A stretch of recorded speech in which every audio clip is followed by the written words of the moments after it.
Assalamualaikum, nama yang diberi Amir Hamzah bin Muhammad, nombor matrik C17A0019. Okey, untuk video ni saya akan menerangkan berkenaan dengan projek pendidikan dua saya, iaitu yang bertajuk penggunaan unsur seni jalinan dalam penghasilan karya seni catatan. Untuk jalinan, ramai yang lagi orang kata tak mengetahui apa itu jalinan. Okey, sebenarnya jalinan bahasa mudah yang difahami adalah sebagai tekstur. Tekstur merupakan kesan yang terdapat pada sesuatu permukaan yang menimbulkan kesan ataupun jisim. Untuk jalinan yang terdapat pada sesebuah karya, dia memberikan orang kata interact, memberikan orang kata tindak balas kepada audien. Maksudnya kat situ audien tu boleh merasai orang kata feel daripada kesan jalinan itu sendiri. Dia membawa message yang ingin disampaikan oleh pengkarya. Untuk penyertaan masalah yang pertama adalah disebabkan kos. Jika kita ingin menggunakan orang kata sesuatu media ataupun cat atau yang sebagainya, dia memerlukan orang kata kos yang tinggi lah. Akibat daripada kos tinggi, pelajar tidak dapat orang kata mencuba untuk mengeksplorasikan diri dalam sesebuah penghasilan karya catatan. Sebab apa?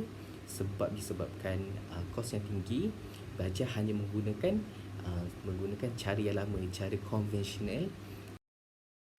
Okey, untuk kajian ini saya memfokuskan kepada 3 objektif kajian. Yang pertama adalah untuk mengenal pasti jenis-jenis jalinan, dan kedua adalah untuk mengkaji teknik penghasilan karya seni catatan, dan ketiga adalah mengeksplorasikan jenis bahan, media dan juga cat. Okey, untuk skop kajian, jalinan boleh dihasilkan dalam pelbagai penghasilan karya seni. Bukan sahaja catatan, tetapi boleh juga menghasilkan arca, cetakan, anyaman dan sebagainya. Tapi untuk kajian ni saya hanya memfokuskan kepada satu, iaitu penghasilan karya seni catatan. Okey, antaranya ialah yang pertama adalah jalinan sebenar, dan kedua adalah jalinan simulasi, ketiga adalah jalinan abstrak, dan keempat adalah jalinan yang dicipta. 4 jalinan ini merupakan jalinan yang didapati di dalam penghasilan karya seni catatan yang boleh kita pelajari lah. Okey, untuk metodologi saya menggunakan 4 kaedah, iaitu kaedah merujuk sumber internet, kaedah temu bual, kaedah pemerhatian dan juga kaedah eksperimental. Okey, untuk segala maklumat, saya mendapatkan maklumat orang kata berkaitan dengan jenis-jenis jalinan yang lebih lanjut di sumber-sumber internet. Okey, yang kedua adalah kaedah temu bual. Saya telah menemu bual iaitu pengasas galeri Faisal Alwi, iaitu galeri yang terletak di Shah Alam, yang menghasilkan lukisan kaligrafi berbentuk abstrak. Okey, di sini saya telah orang kata bertanyalah bagaimana cara untuk membuat lukisan abstrak. Okey, dalam penghasilan karya beliau, beliau juga orang kata menggunakan jalinan di atas kanvas untuk orang kata memberikan sesuatu perasaan.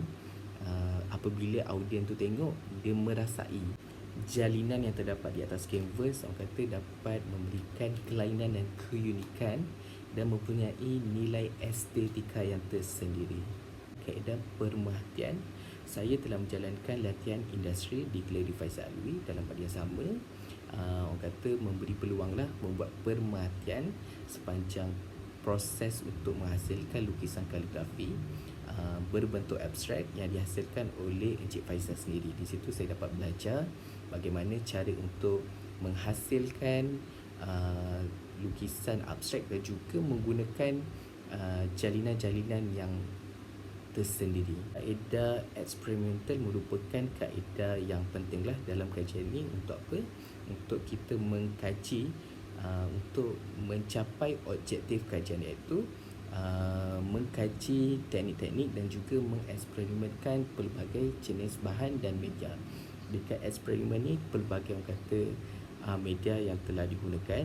Disebabkan PKP, saya tidak dapat untuk orang kata pergi ke kedai seni untuk orang kata mencarilah jenis-jenis bahan dan media yang kita boleh gunakan. Oleh itu, saya telah menggunakan media dan cat yang sedia ada yang terdapat di galeri Faisal Alwi saja.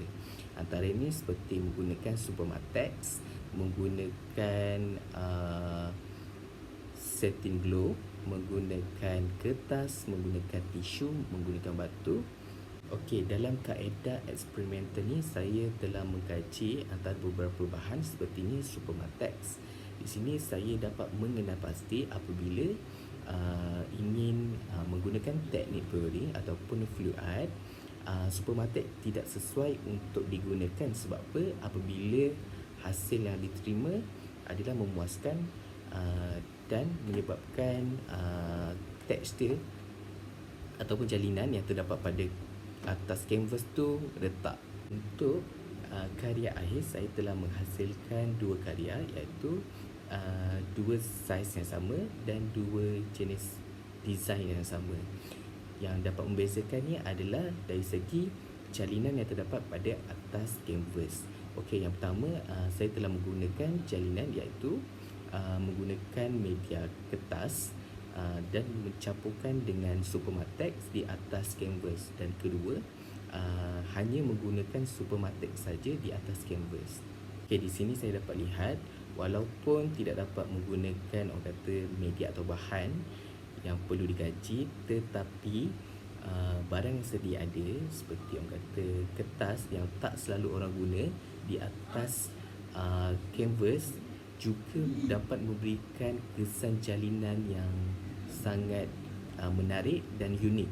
Simpulannya, okey, di sini saya dapat lihat kita mesti berani untuk mencuba pelbagai jenis bahan dan media untuk mengeksplorasikannya dan membuat eksperimen. Okay, di sini kita dapat lihatlah walaupun kita rasa bahan tu tak sesuai ataupun murah, tak ada value, tapi sebenarnya bila kita orang kata pandai untuk membuat sesuatu menghasilkan kesan jalinan di atas kanvas, sebenarnya dalam tak sedar jalinan tu yang nampak lebih menarik dan lebih unik berbanding media yang sedia ada.